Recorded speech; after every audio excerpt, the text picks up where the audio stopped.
What does it really mean to be a disciple of Jesus? Our gospel today mentions three conditions for discipleship. First, put Jesus first. Whoever loves father or mother more than me is not worthy of me. And whoever loves son or daughter more than me is not worthy of me. There's a proper order to a disciple's life. Faith first and then family. If we put our family first, we make idols out of them, and that's not fair to them.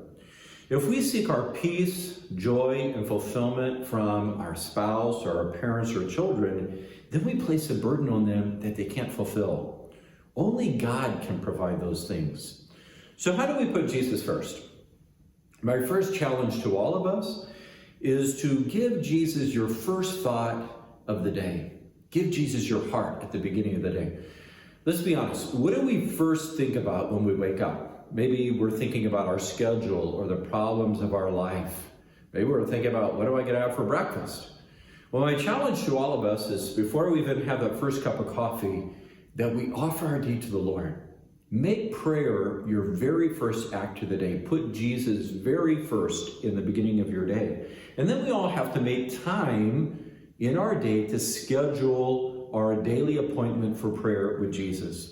Listen to the words of St. Teresa, the Little Flower. She says, I thought prayer meant feeling good about being with God, finding it easy to be silent and just love God. But as soon as I became a nun, all those feelings of love seemed to evaporate, and I had to discover what loving God really means. It's about choosing God, giving God time, not just when I want, but regularly. First, if you're going to be a disciple and follow Jesus, we have to strive to put Jesus first in our lives. Second, whoever does not take up his cross is not worthy of me.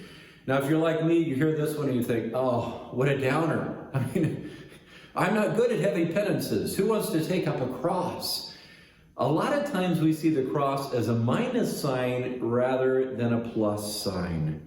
Mike Church, the head of the School of Faith, he says this: taking up our daily cross means embracing what you do not choose, what you do not like, and what you cannot change. Embracing daily what you don't choose, what you don't like, and what you cannot change. What is our natural response to all the kind of daily pinpricks of the day, the things we don't like and that we don't choose? Well, our natural response is to complain. But taking up our cross daily means, instead of complaining, we accept with love what God is allowing in our lives. This past May, I did a silent retreat, and for the retreat, I used this book called A Retreat with St. Therese, the Little Flower. And in the book, it recounted that in the convent that St. Therese lived, there was a crucifix in the middle of the garden, in the courtyard. And Therese would take a rose, and she would peel off the rose petals one at a time and scatter them around the foot of the crucifix, each petal representing a little act of love that she wanted to give to Jesus. This is what she said. Therese said, all I have to give to God are 1,001 nothings that make up my day. The opportunity to lend a hand to a sister in need, to do another person a kindness, to restrain a hurtful remark, to pray when I don't feel like praying. This is what it means to take up our daily cross, to just offer to Jesus all those things in our day with accepting love. Why were the saints saints? Because they were cheerful when it was difficult, to be patient. And because they pushed when they wanted to stand still, and kept silent when they wanted to speak, and were agreeable when they wanted to be disagreeable. That was all. They accepted daily what they did not choose, what they did not like, and what they cannot change. Take up your daily cross is the second condition for discipleship. Finally, Jesus says discipleship involves losing your life for God and others. Whoever loses his life for my sake will find it. Well, during this time of quarantine, one of the blessings was at the rectory, we watched some of the saint movies on Formed. And one of the saint movies we watched was on the life of Saint Giuseppe Muscati. Muscati was a medical doctor. He was born in 1880 in Italy. And when he was a boy, His brother got knocked off a horse and had a head injury. Well, the doctor came to their home, and young Giuseppe was so captivated at the loving care of this doctor that he thought, I want to be a doctor when I grow up. And indeed he did. When he was 23, he graduated from medical school. Well, Muscati became known as the doctor for the poor. In the area in Italy where he was living, in Naples, there was a cholera outbreak in this very poor slum area. And Muscati went there to care for the poor, the dying, all those poor people dying of cholera. Well, in time, the poor people began coming to his own home to seek medical care. And Muscati started seeing patients out of his own home.